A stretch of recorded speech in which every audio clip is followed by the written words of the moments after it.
For more on this issue, I want to bring on Texas Sheriff Bill Waybourn from Tarrant County. Sheriff, thank you very much. It's always a pleasure to speak with you. I wish it was under better circumstances, but you're an expert when it comes to this type of stuff, so I appreciate you coming on tonight.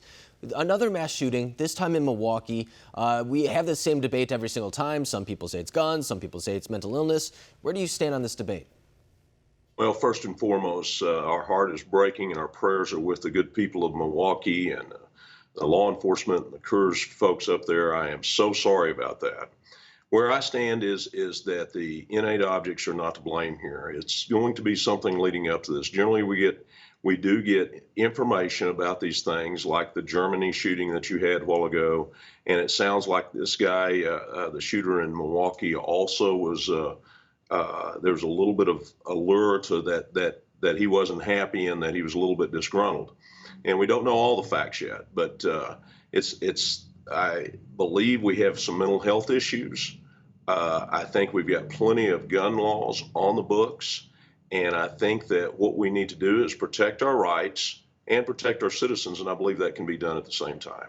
And there's two sides to this argument, and I think one example that I have to bring up is the one that happened in Texas recently. In fact, it was in your county, I believe, where there was a shooting at a church, and several worshipers were able to stop that gunman in a matter of seconds, saving countless lives. So that is an argument in favor of the fact that good people with guns do stop bad people with guns. I just want to ask you, what's it like dealing with that type of situation when a police officer or a sheriff gets that call and is informed about that type of deadly situation?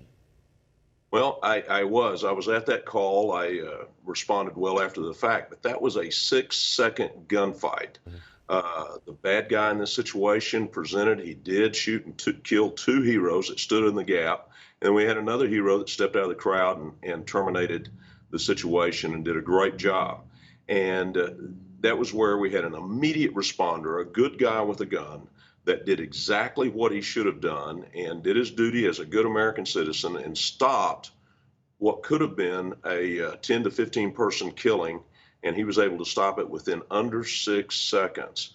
And just 2 weeks after that, in our county again, we had another good citizen with a gun where a elderly woman was being mugged and by two thugs and dragging her down, trying to steal her purse, and we had a good man with a gun who presented his weapon, and all of a sudden they fled the scene. So an immediate responder with a gun can stop these things. No, I mean, there's a number of examples of that, and I think you just highlighted some of the big ones right there. I mean, of course, that one in Texas, that's the one that got a lot of the media attention, but you could go through this several times. In fact, there was another one, I believe, in Texas where a man had a AR-15, and he was able to fight off another man who had a weapon, too, as he drove off. I mean, there are several examples of this going on, and I think that it comes back to the idea, too, that now we're talking about training people differently. For example, when I was in school, I used to have to deal with tornado warnings, stuff like that. I grew up in the Midwest.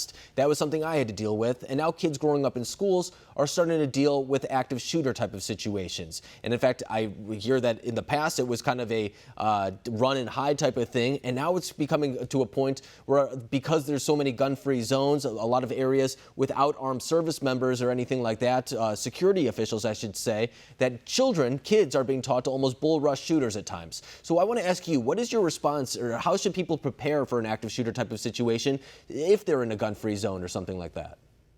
Well, I thank you, and there are several of those situations around, but I do believe that once you see that, if you can run, you can hide, and at the last resort, maybe fight if you don't have a weapon and can't match the shooter.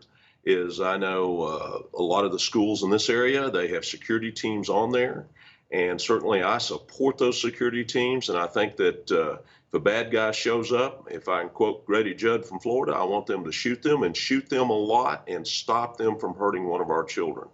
But folks that are in gun-free zones, I'm sorry that they're gun-free zones, but if that situation, you need to be able to defend yourself, find a weapon, or go hide. Yeah, I mean, it's a scary time where we even have to have this conversation. But as I said, you're the perfect person to come on this. You're always so knowledgeable about this. You're doing great work along with all the other police in Tarrant County. I can't thank you enough for that, and I can't thank you enough for coming on tonight and really helping us break down this complex issue. Thank you, Sheriff.